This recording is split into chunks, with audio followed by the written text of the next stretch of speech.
अस्सलाम वालेकुम नाज़रीन, आप देख रहे हैं आवाज और मैं हूं शहजाद इकबाल।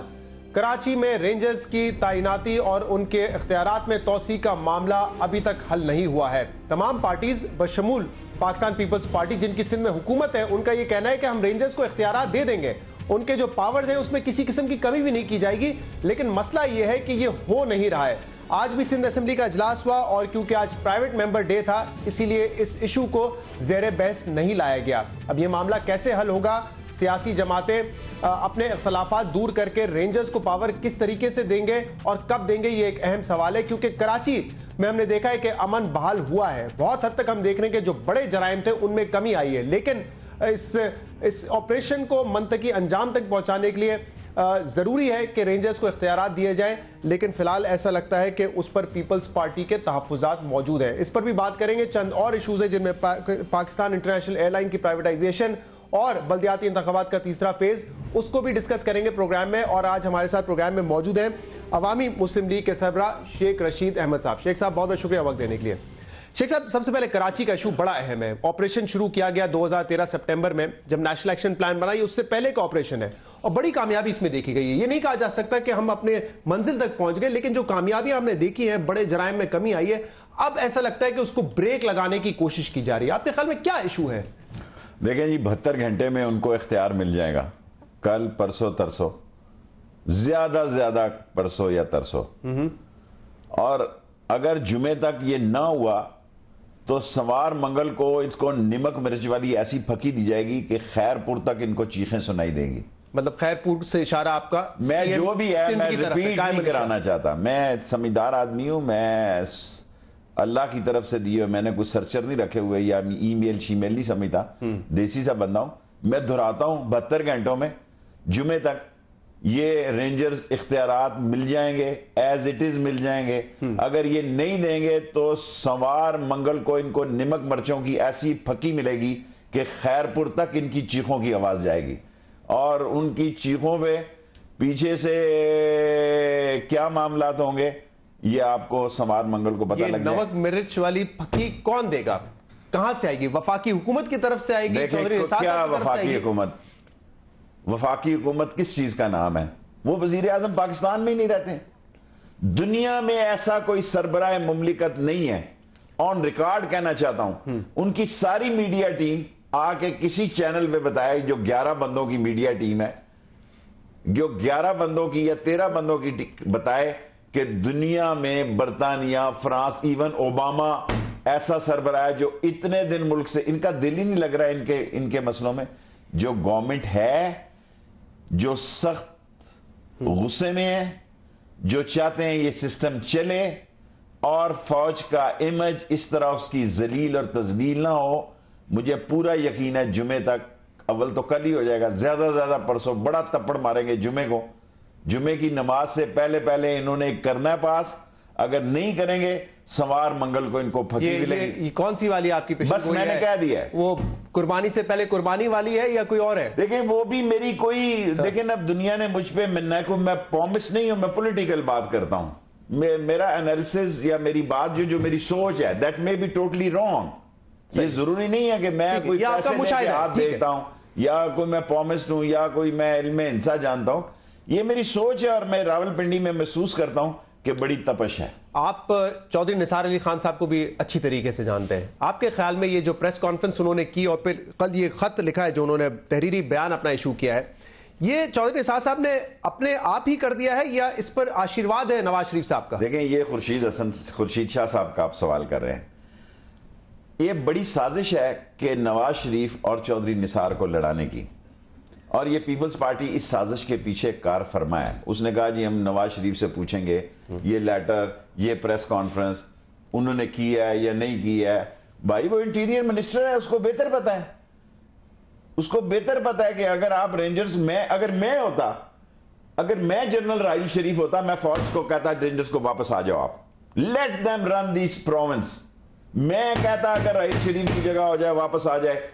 इनसे भीख और खैरात मांगनी जो अपने घरों की हिफाजत नहीं कर सकते, जिनको ये नहीं पता कि शाम मगरब के बाद ये कहां होते हैं, जो खुद मगरब के बाद गैर हाजिर होते हैं, वो सुबह किसी को क्या हाजिर करेंगे। मैं राहिल शरीफ होता तो कहता कि वापस आ जाए रेंजर्स, जिल्लत की इजाजत नहीं चाहिए, चलाएं ये सूबा, और फिर ये सूबा भी ऐसा चलाएंगे, अपने टारगेट किलरों को कहेंगे मत कुछ करना।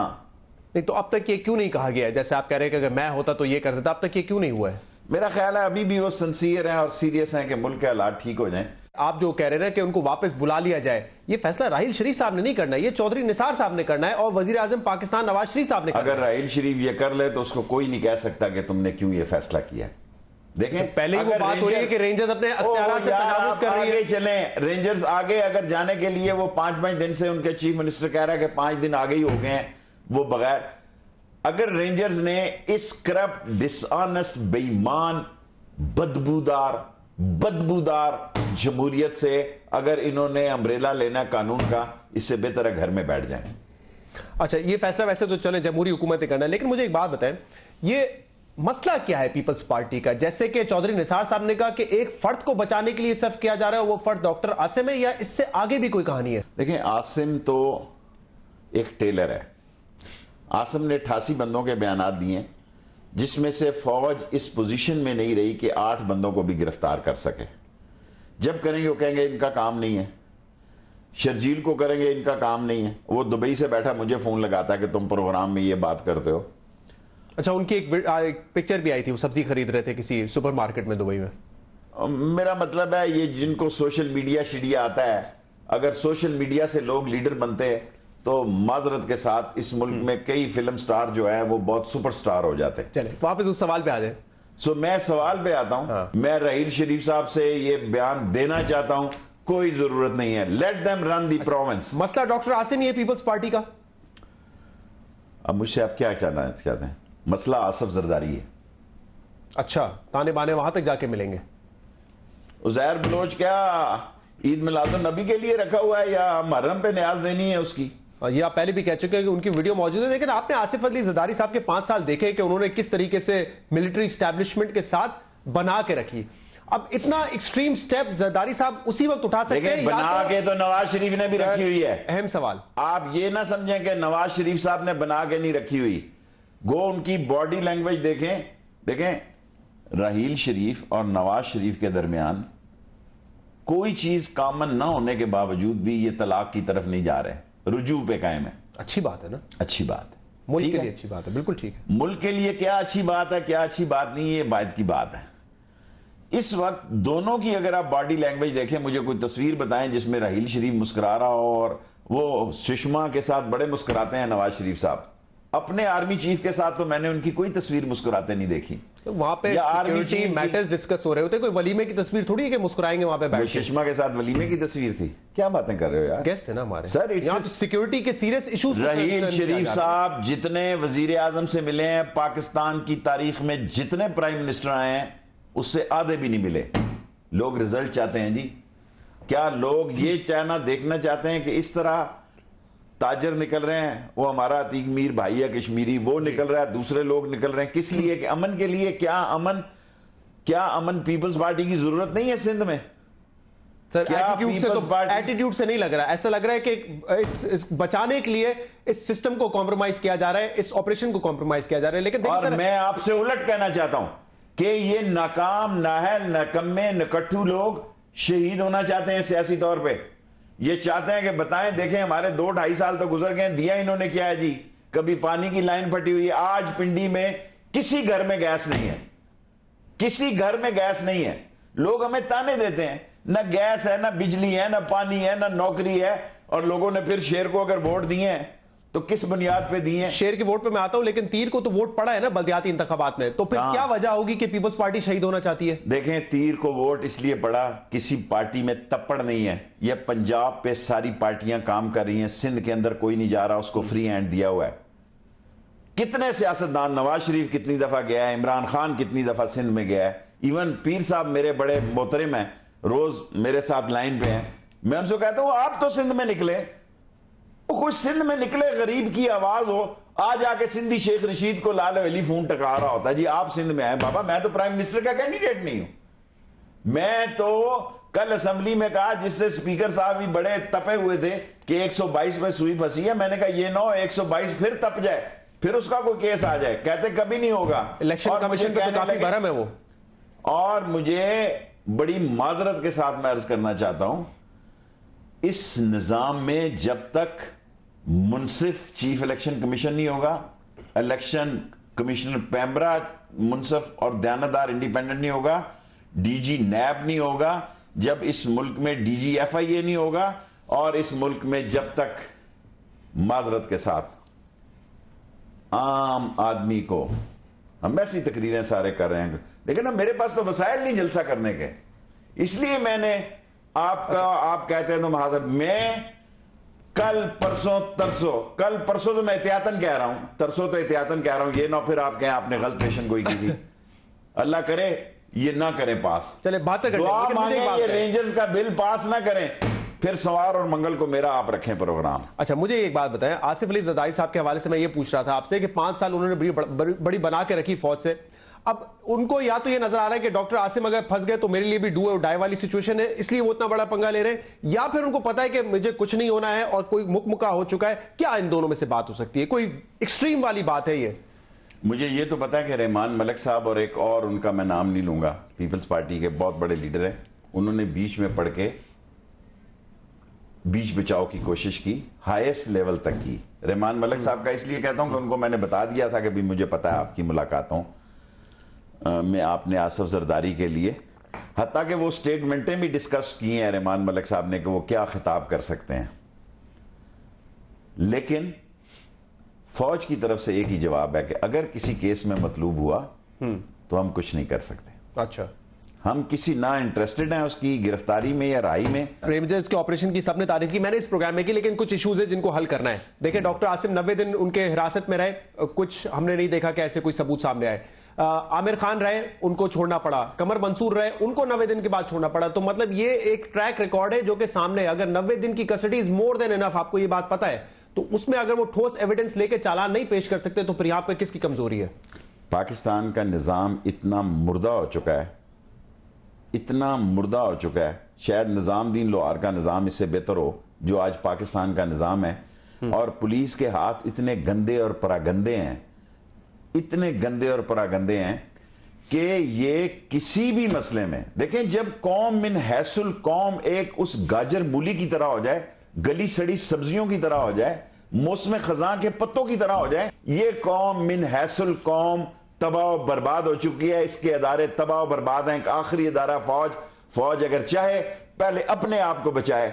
अब सबसे बड़ी इंटरनेशनल साजिश ये हो रही है, जिस तरह इराक में फौज को तबाह किया गया, जिस तरह लीबिया में तबाह किया गया, सीरिया में तबाह किया गया, यमन में किया गया, अब पाकिस्तान फौज निशाने पे है, इंटरनेशनल फोर्सेस के निशाने पे है कि जब तक पाकिस्तान फौज कायम है पाकिस्तान नहीं टूट सकता। इन सियासतदानों का क्या है जी, इनके तो सारे एसेट्स बाहर हैं। और पाकिस्तान में केस उस वक्त चलता है, अभी मैंने खुर्शीद शाह का उसका, जब बंदा रिटायर होने वाला हो और सियासतदान खुदा उसकी हालत पे रहम करे या पता लगे ये कैंसर में है, ये हेपेटाइटिस सी हो गया है, वो कहता है जितना मर्जी कमा लूं, बाद में तो नैब ने केस निकाल देना है, बाद में अरबों रुपया उसकी औलाद को चले जाना है और हमने उसकी शान में कसीदे कहने बड़ा नेक। रेंजर्स आप समझते हैं कि उनकी अपनी नाअहली नहीं थी, वजह आप समझते हैं कि निजाम है, निजाम जो है वो नहीं साबित होने देता इन क्राइम्स को जिनका इल्जाम उन पर इल्जाम लगाया गया था? निजाम इज द बेसिक प्रॉब्लम। अगर ये निजाम नहीं बदलता तो फिर यहां चोरों, डाकुओं, उठाईगिरों, भत्ताखोरों, टारगेट किलरों, इंडियन एजेंटों की इस मुल्क में दुश्मन के पैरोकारों और इशारों पे चलने वाले लोगों पे कोई हाथ नहीं। ठीक है, मुझे एक ब्रेक लेना है, ब्रेक के बाद मैं आपसे पूछूंगा, क्योंकि चौधरी निसार साहब ने यह भी कहा था कि हमारे पास ऑप्शंस मौजूद हैं, जिनमें से एक ऑप्शन पे कहा जा रहा है कि वो गवर्नर राज हो सकता है। क्या ये ऑप्शन शेख साहब समझते हैं कि हुकूमत एक्सरसाइज कर सकती है सिंध में? और साथ साथ कल जो बयान दिया था चौधरी निसार साहब ने, उसमें उन्होंने ये कहा था कि पीपल्स पार्टी ने तमाम इदारों में, EOBI हो, TDAP हो या फिर हज का मामला हो, वहां पे करप्शन की वो पूरी एक किताब लिखी जा सकती है। तो सिर्फ क्या पीपल्स पार्टी है जिस पर करप्शन की किताब लिखी जा सकती है, या इसमें और जमातें और लीडर्स भी शामिल है? इस पर भी बात होगी एक ब्रेक के बाद।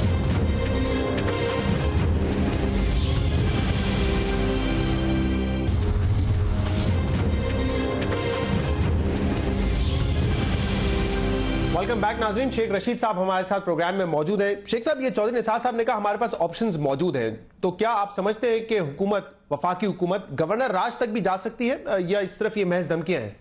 देखें, जो कुछ चौधरी निसार कह रहे हैं, मैं उसको 100% इंडोर्स कर रहा हूं। इस गवर्नमेंट में एक ही वजीर है जिसको कोई शक्ल और अकल से वजीर लगता है।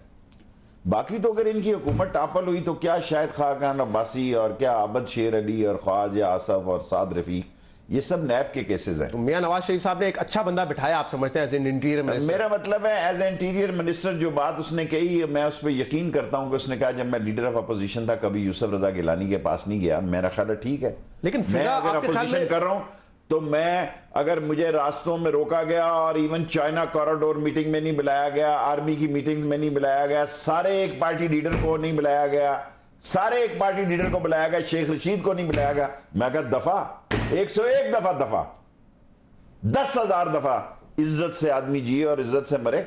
मैं समझता हूं कि नवाज शरीफ उसको चलने नहीं देगा, लेकिन अभी बड़ा हसास वक्त है। गो स्लो, वेट एंड सी और ये 3-4 महीने पाकिस्तान की गवर्नर राज वाली गलती पहले हो चुकी है, पहले उस वक्त तो गलती साबित हुई थी। आपके ख्याल में ये ऑप्शन फिर इस्तेमाल किया जाएगा? कौन सा ऑप्शन? गवर्नर राज लगाने का सिंध में। देखें, जरूरी नहीं है कि गवर्नर राज लगाया जाए। गवर्नमेंट होती है, 245 के तहत आती है, कुछ और करती है, कुछ और मामलात करती है, लेकिन आई एम श्योर कि नवाज शरीफ साहब कुछ नहीं करेंगे। ये रेंजर्स का मसला कल नहीं तो परसों हल हो जाएगा। अव्वल तो कल नहीं तो तरसों मैं एहतियातन कह रहा हूं, आप टाई मेरे खिलाफ प्रोग्राम शुरू कर देंगे सारे। वो तो पकड़ तो होगी आपकी, फिक्र नहीं करें। कल ये भी जो बयान में कहा चौधरी निसार साहब ने कि ईओबीआई, टीडैप की करप्शन, पीआईई की करप्शन, एक किताब लिखी जा सकती है। सब दुरुस्त का है। ईओबीआई में इतनी बड़ी करप्शन है, इतनी बड़ी करप्शन है। हज का भी उन्होंने जिक्र किया कि उसको भी नहीं छोड़ा, हज और उम्रे के विजिट्स को। चौधरी निसार साहब पीपल्स पार्टी के ऊपर ये कह सकते हैं कि इनके ऊपर करप्शन वो अकेला पीपल्स पार्टी पे कह सकता है ना, तो मैं तो नून पे भी कर सकता हूं। ये पूछ रहा हूं ना, क्या उन पे अपनी जमात पे नहीं किताब लिखी जा सकती? फौज पे इल्जाम आ रहा है कि फौज सिंध पे क्यों सिर्फ जा रही है, रेंजर्स पे इल्जाम आ रहा है कि सिंधी क्यों, पंजाबी क्यों नहीं? क्या पंजाब में गंगा नहाए हुए लोग हैं जी? क्यों नहीं? क्या पंजाब में थाने बिक रहे हैं? क्यों नहीं? नवाज शरीफ रुकावट है। नवाज शरीफ चाहेगा कि उसका शायद खाकान पकड़ा जाए, एलएनजी में सारी चीजें निकल आएंगी। तो फिर पीपल्स पार्टी का अपने डॉक्टर आसिम को डिफेंड करना भी ठीक होगा ना? शरीफ ये चाहेगा कि इसहाक डार का जो नैब में केस खुला है, मैंने आज पब्लिक अकाउंट कमेटी की मीटिंग में कहा 2 करोड़ रुपए चाहिए, मेरा कॉलेज लास्ट सेक्शन पे है, स्टेशन रोड पे। मैंने उसको कहा प्लानिंग वाले को, अगर तू कहता है तो मैं डोनेशन करके तुझे 2 करोड़ दे देता हूं। शेख साहब, but let me finish. PIA कहां जा रही है जी? क्यों? क्या जो बातें आ रही हैं लोगों में वो बकवास आ रही है? इसी तरह जिस तरह मंशा को इन्होंने मुस्लिम कमर्शियल बैंक दिया, ये बिजनेसमैन है, ये अपनी औलाद के लिए सासे छोड़ के जा रहे हैं। इनको खुद पता लग गया कि हमारा दौर कितना है। मुमकिन है अगर हुक्मरानी से ही वोटें लेनी है तो इनको तो कोई नहीं हरा सकेगा। 2 चीजों पे मुझे एक तो बता दे, अगर फिर डॉक्टर आसिम को पीपल्स पार्टी डिफेंड करती है तो क्या गलत करती है? आप तो कह रहे हैं कि जब मामला आएगा इसहाक डार पे या किसी और वजीर पे तो यही रिएक्शन लीग का भी होगा। मैं साथ दूंगा, जिस तरह मैं आज कह रहा हूं, अगर पंजाब शेख रशीद से लेके नवाज शरीफ तक सब लोगों का ट्रायल होना चाहिए। और वो कौन कर सकता है वो आपको बेहतर पता। लेकिन आप ये भी कह रहे हैं कि जब उन पर बात आएगी तो वो भी रुकावट बनेंगे। वो रुकावट बने हुए हैं। ठीक है, तो फिर बनेंगे नहीं, वो बने हुए हैं। वो बनेंगे नहीं, वो बने हुए हैं। ये अभी आपने इस सियासी निजाम में इस सारे जमहूरी जो नाम निहाद जमहूरियत है, जिसमें आवाम को पाजेबें पहना के निचवाया जा रहा है, माथे पे झूमर लगा के कि जनाब सारे वोट हमारे पड़ गए हैं, ये हुक्मरानों की जीत है। अवाम तो हारे बैठे। मैंने आपको कहा जिस शहर में लोग कहते हैं कि जनाब हमने 3 या 4 सीटें जीती बाकी सब हारे, उस शहर में एक आधे घंटे के लिए भी गैस नहीं है। नवाज शरीफ साहब के हवाले से आप कह रहे हैं कि मैं आवाज उठाऊंगा, वो आपको मीटिंग्स में नहीं बुलाते जहां पे ऑल पार्टीज कॉन्फ्रेंस होती है, हर जमात का लीडर आए होते हैं, आपको नहीं बुलाते। मैं आज एक चीज जानना चाहूंगा शेख साहब, ये रवैया आपका कब बदला, आपकी सोच उनके हवाले से कब बदली? क्योंकि एक क्लिप बड़ा वायरल हुआ है आजकल सोशल मीडिया पे, जरा ये देख लें, इसके बाद बताएं आपकी सोच बदली कब है। जरा ये सुनाए शेख साहब क्या कहते हैं नवाज शरीफ साहब के हवाले से। आपको दावे से कहता हूं कि आज ओवरसीज पाकिस्तान में जो आपको अल्लाह ताला ने मकबूलियत दी है, इसका कोई आपका मुखालिफ अंदाजा भी नहीं कर सकता। ये पाकिस्तान को तवाना, तरक्की, सेहतमंद, मजबूत और आपके इक़्तिदार को मजबूत तरीन देखना चाहते हैं। इनको ये एहसास है कि नवाज शरीफ पाकिस्तान में इकनॉमिक रिवाइवल चाहता है। आपकी क़यादत में अल्लाह ने आपके वर्कर्स को वो हिम्मत दी है कि वो मुखालिफ की आंख में आंख डालकर बात करने की जरूरत रखते हैं। आपको यकीन दिलाता हूँ, अल्लाह ने अगर हिम्मत दी तो हर बुरे और अड़े और कड़े वक्त में, धूप, साए, बारिश, तूफान, आंधी में आपके साथ। जी सर, मैं हर धूप और साए में अल्लाह के फजलो करम से मैं शर्मिंदा नहीं हूँ। मेरा मतलब एक वो वक्त था जिस वक्त शायद नवाज शरीफ साहब किसी जलसे से खिताब करने से पहले, कई दफ़ा मैं चीन जा रहा था, मुझे रास्ते से ही बुला लिया गया क्योंकि जलसा नहीं इनका बनता था मेरे बगैर। देखें, ये सरमायादार और बड़े लोग इसी तरह हम वर्कर्स को इस्तेमाल करते हैं। आप इस्तेमाल हुए हैं? मैं अभी भी ये समझता हूं कि शायद आज भी मैं कई दफ़ा अपनी मजबूरियों के हाथों इस्तेमाल हो जाता हूं। ये मैं नहीं कहता कि खान साहब भी तो इस्तेमाल नहीं कर रहे फिर आप? नहीं, मैं खान साहब की तो पार्टी में नहीं हूं ना। अच्छा ठीक है, इत्तेहादी। देखें, मैं उसका जिस हद तक हूं इत्तेहादी हूं, कल किसी को नहीं पता क्या होने जा रहा है। मैं दयानतदारी से समझता हूं कल का नवाज शरीफ आज के नवाज शरीफ से 1000 दर्जे बेहतर था। आज उसका कोई मुकाबला नहीं है, और जो इमरान खान उसका मुकाबला कर रहा है उसके खिलाफ सारे मुल्क के सियासतदानों को उसने इकट्ठा किया हुआ है। और जो मेरा मिशन था इमरान खान के साथ कि यार अपोजिशन को अपने झंडे तले तुम इकट्ठा करो। आप समझते कल का नवाज शरीफ बेहतर था? कल का नवाज शरीफ इतना थका हुआ और इतना गया गुजरा नहीं था कि रोज मुल्क से बाहर होता है। कल का नवाज शरीफ जो है, कम से कम आप ये कह सकते हैं उसको कुछ गरीब का दर्द या फिक्र थी, उसको फिक्र थी बेनजीर की, क्योंकि दो पार्टियों का टकराव था। आज के नवाज शरीफ को किसी की फिक्र नहीं है। वो इमरान खान के खिलाफ वो रेहाम खान को बतौर एक वेपन इस्तेमाल कर रहा है। उस वक्त तो ज़िया-उल-हक का एजेंडा आगे बढ़ाना, IJI बनाना, फिर जो है पीपल्स पार्टी को गलत तरीके से बाहर भेजना, पाकिस्तान का आज कोई सबर आ चुका है, आज जमहूरियत की बात कर रहे हैं। पाकिस्तान का कोई सियासतदान ऐसा नहीं है जो फौज की नर्सरी से पलकर जवान ना हुआ हो।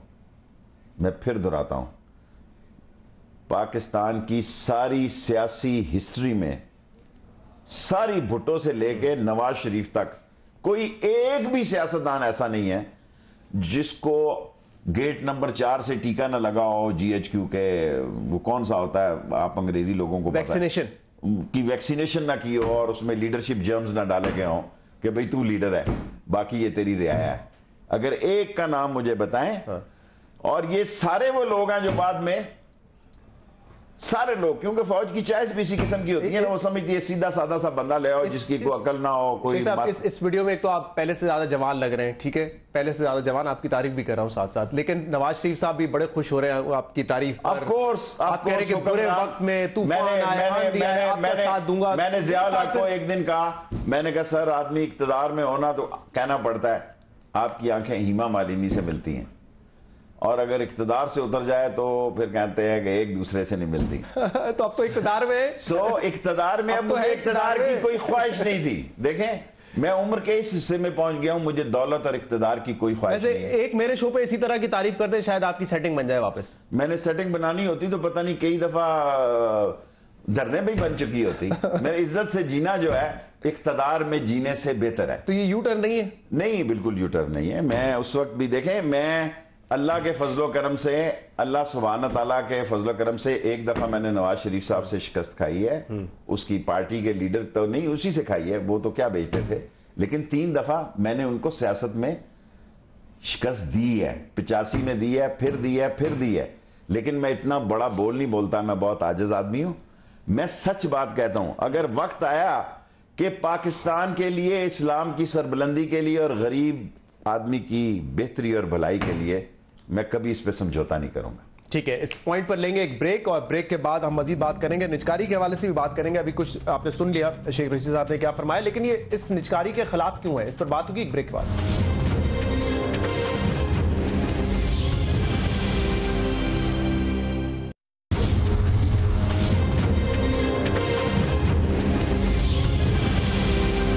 वेलकम बैक नाज़रीन। शेख साहब, ये बहुत सारे इदारे ऐसे हैं जो कि खसारे में जा रहे हैं। अगर इनको एक ट्रांसपेरेंट तरीके से, एक शफाफ तरीके से इनको निजकारी के अमल में लाया जाता है, तो उससे एतराज क्या है आपको और अपोजिशन को? देखें, एक तो आगे बहुत बड़ी बेरोजगारी है और फ्लैग एयरलाइन है, और जिस शुजात हाशमी को और बड़े बड़े शुजात अजीम को, अब ये भी मैं कौम को इस्तीफा दे दिया उन्होंने कल। सर, वो तो अब मेरे मुंह से कुछ और निकलने लगा था। वो कोई खुशी से नहीं दिया जी, फकी दी गई है नमक मरच वाली सुप्रीम कोर्ट से। इस वक्त इस मुल्क में जितने लोग अपॉइंट किए हैं नवाज शरीफ साहब ने, सब ब्लू वाइट किए हैं। कोई शख्स मेरिट पर मुकर्रर नहीं किया, खा वो पैमरा हो, खा स्टील मिल हो, उस वक्त जब आप वजीर थे तो मेरिट पे थे या ब्लू आई बॉय थे उसमें? मेरा ख्याल इससे कहीं दर्जे अच्छी लोग थे। अच्छा, मेरा मतलब है, मैं ये नहीं कह सकता कि हम कोई गए गुजरे और थके हुए लोग थे। सही। इस सारी कैबिनेट में मैं इसलिए नहीं कहता कि निसार कोई आसमान से उतरा फरिश्ता है, लेकिन मैं समझता हूं कम से कम वो बात आंखों में आंखें डाल के कर सकता है। सही है। निचकारी का मसला तो फिर आपके ख्याल में सर एक खसारे में पिया जा रहा है, पाकिस्तान स्टील मिल ओवरलोड है एम्प्लॉइज का, इन्होंने इत्तेहाद या जो भी लोग हैं इसके पीछे, उनके कहने पे एयर फ्लीट इजाफा किए ताकि वो ये जो 18 से कह रहे हैं हम 38 करें, ताकि 40 जहाज इत्तेहाद या कोई और डाले। बेचने बचाने वाले ये लोग हैं, इनका काम ही क्या है। और स्टील मिल का क्या था जी, जब 20 अरब रुपए में जनरल इफ्तिखार ने, जस्टिस इफ्तिखार साहब ने 20 बिलियन भी थे और उसकी जायदाद भी नहीं थी, और कहते हैं अब सिंध 19-20 के चक्कर में हमने कितना बड़ा नुकसान किया है, आप नहीं समझते? मैं तो पीआईए और रेलवे की नजकारी का हामी नहीं हूं, मैं इनके साथ खड़ा हूंगा जी। मैं समझता हूं ये फ्लैग एयरलाइन है, हमें अपनी एयरलाइन की बहुत सख्त कई दफा जरूरत होती है। और ये नेशनल बैंक को, जब सारे बैंक प्राइवेटाइज हो रहे थे, मैंने एक बैंक को जब जिंदा रखा तो सरताज अजीज सबसे बड़ा मुखालिफ था, और फिर चीन से एक मसला हुआ तो बाहर निकला। सरताज अजीज ने कहा यार तूने इकॉनमी पढ़ी नहीं, पर तेरा दिमाग जो है वो सही काम करता है। अभी आपने वहां से एक ऐसी चीज मिली जो अपने बैंक के अलावा कोई ले नहीं सकता था, कोई अपने बैंक के अलावा ले नहीं सकता था। बैंक प्राइवेटाइज होते तो सारे मुल्क में हुआ हो जाती। अब ये क्या करने जा रहे हैं, मैं समझता हूं। अभी आपने एमसीबी की मिसाल दी, देखिए ठीक है शायद शफाफियत पे तो आप सवाल कर सकते हैं, लेकिन वो बैंक कितना बड़ा हो गया और कितने सैकड़ों लोग वहां पे एम्प्लॉयड हैं, ये देखिए। ऐसे ही होता है, तरक्की करेगा और लोग एम्प्लॉय करेगा। अगर ये कह रहे हैं 600 बंदा सागदार कहता है एक जहाज पे है, बिल्कुल ठीक। ये अपने डायरेक्टर नहीं बताएंगे जितने, पीपल्स पार्टी ने कितने हजार लगाए उस वक्त नहीं बताएंगे क्या हुआ। खराबी तो हमने खुद की है। गलत को दुरुस्त करने का वक्त भी तो आना चाहिए ना। गलत को दुरुस्त करने का वक्त तभी हो सकता है जनाब। पीटीसीएल में क्या हुआ, कहते थे किसी को नहीं निकालेंगे। हबीब बैंक में क्या हुआ, किसी को नहीं निकालेंगे। जाके देखें बैंकों में उल्लू बोल रहे हैं, चंद लोग बैठे हुए और बैंक खाली है। यूनाइटेड हो जाएगा। मुझे स्टील मिल में क्या पैसे नहीं है, केएससी में क्या काम कर रहे थे। देखें ना, ये तो आप पीपल्स पार्टी वैसे कैसे काम भी कर जाती है जो किसी कीमत में नहीं होने चाहिए। रावलपिंडी की कश्ती कैसे डूब गई आपकी और खान साहब की इस बल्दियाती इंतखाबात में? आपने तो बड़े बड़े दावे किए थे, आपने मेट्रो बस को तनकीद का निशाना बनाया कि बेड़ा गर्क कर दिया है पिंडी का, ताजर हमारे साथ है। क्या हुआ शेख साहब? क्योंकि हम अपने एक हल्के से जीते हैं, 3 हल्कों से और जीते हैं, लातादाद हल्कों से हारे हैं बुरी तरह। अगर कौम को मेरी बात पे यकीन है तो इस इलेक्शन में लोगों को काफियां दी गई। इस इलेक्शन में अगर कौम मेरी बात पे यकीन रखती है, मेरा ना कोई आगे है ना कोई मेरा पीछे है, मैं खुदा को गवाह बना के कहता हूं कि लीडरशिप की इतनी बुरी मिसाल यूसीज में मैं तस्वर नहीं कर सकता।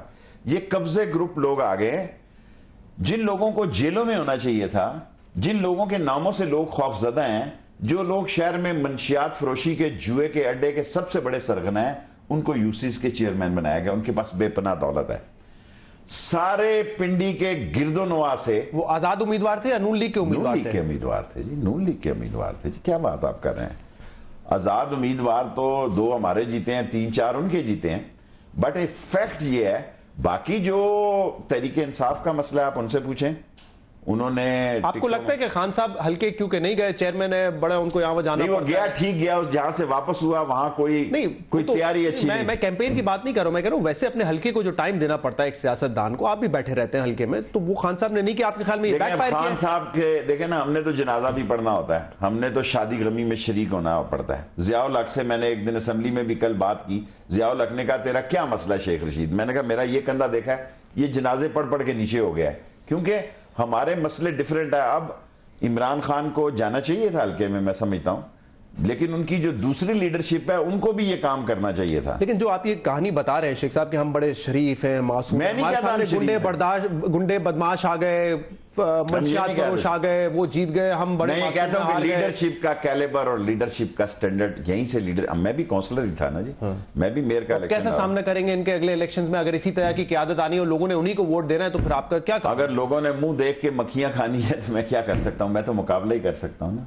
अगर लोग मुंह देखे मक्खियां खाएं तो मैं को मक्खियों को झामक तो क्या कहते हैं झमकेला तो नहीं दे सकता ना। हम खड़े हैं, खड़े रहेंगे, लड़ेंगे, आखिरी दम तक लड़ेंगे। अगर लोगों ने मक्खियों खाने का फैसला किया है तो हम कुछ नहीं कर सकते। नहीं तो फिर इसका ये जो नताइज हमने देखे पिंडी की मिसाल ले लेते हैं क्योंकि आपका हल्का है, तो फिर यही चीजें हमने क्या 2018 में भी देखनी है? और अगर ये देखनी है 2018 बहुत दूर है सर जी।